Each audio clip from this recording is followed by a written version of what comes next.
आपण बघणार आहोत सुक्या आंबाडीचं कालवण.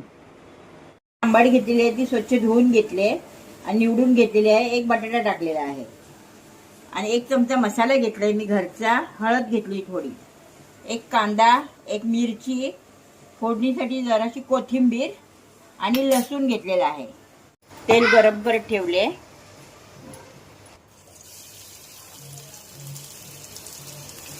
कोथिंबीर टाकते.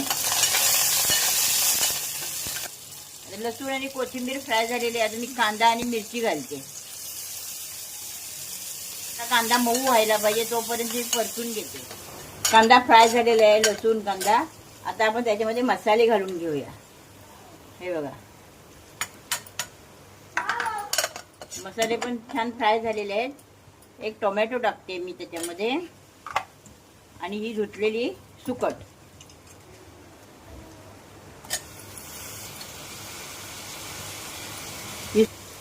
आता आपण एक जीव करून घेऊया.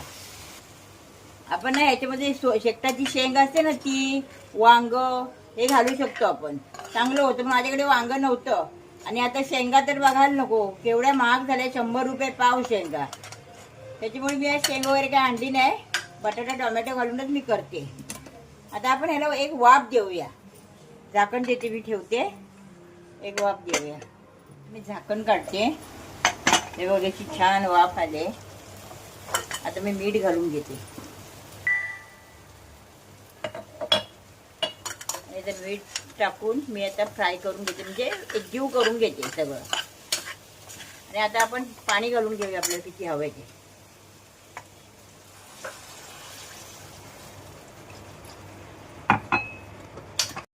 आपण वाकटीचं कालवण दाखवलंय ना चॅनलवर आपल्या? हो, दाखवलं.